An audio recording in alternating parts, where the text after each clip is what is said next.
प्यारे बच्चों, आज हम पाठ सिल्वर वेडिंग भाग 2 पढ़ने जा रहे हैं। पिछली वीडियो में जो हमने अंतिम पंक्ति पढ़ी थी वो है, यशोधर को इस बात का दुख है कि किशनदा का बुढ़ापा सुखी नहीं रहा। अब हम आगे पढ़ेंगे। अगला जो भाग मैंने विभाजित किया है पाठ का वो है यशोधर व परिवार के सदस्यों का संबंध। सिद्धांत के पक्के यशोधर का पिछले कई वर्षों से अपनी पत्नी व बच्चों से हर छोटी बड़ी बात पर मतभेद रहता है।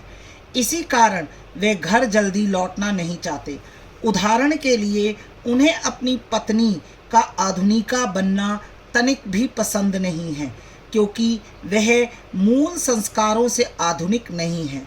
वह बच्चों की तरफदारी करती हुई मॉड बन गई है। यशोधर बाबू की पत्नी की शिकायत है कि जब हम संयुक्त परिवार में रहते थे तब उनके पति ने कभी उसका पक्ष नहीं लिया।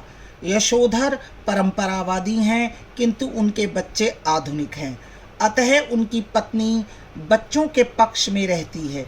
उनकी पत्नी परंपरा को ढोंग ढकोसला मानती है।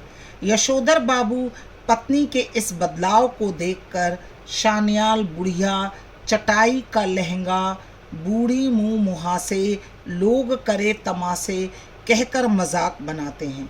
उनके बड़े बेटे को एक प्रमुख विज्ञापन संस्था में 1,500 रुपये मासिक की नौकरी मिल गई है। यह उनको साधारण पुत्र को असाधारण वेतन वाली नौकरी प्रतीत होती है।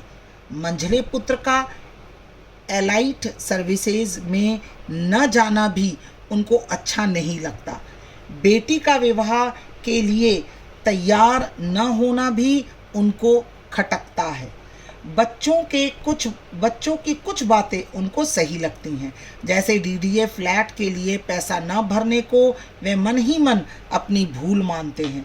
बच्चों के तर्कों के सामने निरुत्तर होकर वे सोचते हैं कि पुश्तैनी घर में जाकर मरम्मत की जिम्मेदारी लेने के अतिरिक्त बेकार के झगड़े भी लेने पड़ेंगे।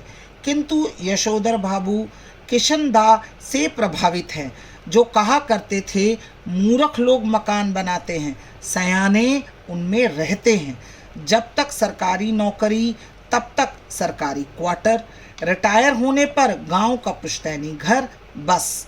वह यह भी सोचते हैं कि उनके रिटायर होने से पहले उनका बेटा सरकारी नौकरी में आ जाएगा और क्वार्टर उनके पास बना रहेगा। अब आइए दूसरा जो भाग है वो है मंदिर में यशोधर की मानसिक दशा। आज प्रवचन सुनने में यशोधर जी का मन नहीं लग रहा था। वह वस्तुतः मन से धार्मिक अथवा कर्मकांडी नहीं है। वे तो अपने आदर्श किशनदा की परंपरा का निर्वाह कर रहे हैं। उम्र ढलने के साथ वह किशनदा के समान मंदिर जाने लगे हैं, संध्या करते हैं, गीता प्रेस गोरखपुर की पुस्तकें पढ़ते हैं, किंतु उनका मन इन चीज़ों में लगता नहीं है। वे मन को समझाने का प्रयास करते हैं कि अब आसक्ति त्याग कर परलोक के विषय में सोचना चाहिए। प्रवचन में जनार्दन शब्द सुनकर उन्हें अपने जीजा जनार्दन जोशी की याद आती है, जिनकी तबीयत खराब है और उनका हालचाल पूछने अहमदाबाद जाना पड़ेगा। किंतु तुरंत ही ख्याल आया कि पत्नी व बच्चों को मेरा जाना पसंद नहीं आएगा। उनके बच्चों व पत्नी का विचार है कि बिखरे हुए संयुक्त परिवार के प्रति यशोधर बाबू का एक तरफा लगाव आर्थिक दृष्टि से सर्वथा मूर्खतापूर्ण है।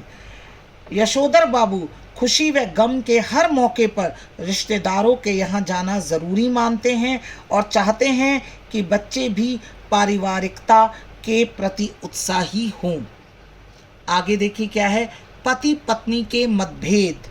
दोनों में मतभेद हैं, जो उनके विचार हैं उनमें टकराव हमेशा बना रहता है।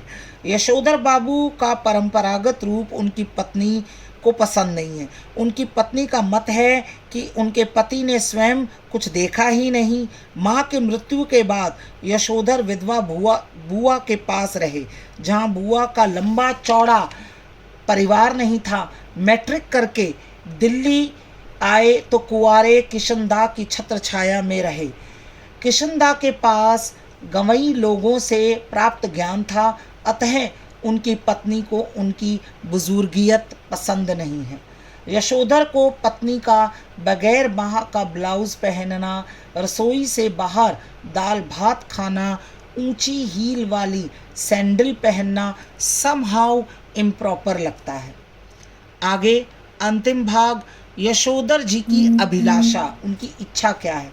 यशोधर जी चाहते हैं कि समाज उन्हें सम्मानित बुजुर्ग माने, मेरे बच्चे मेरा आदर करें और हर बात में मुझसे उसी प्रकार सलाह ले जैसे मैं किशनदास से लेता था। वे नहीं चाहते थे कि मैं जो कहूँ बच्चे उसे पत्थर की लकीर समझे, किंतु यह उचित नहीं कि मैं जो मन में आए करें, हमसे पूछा भी न जाए।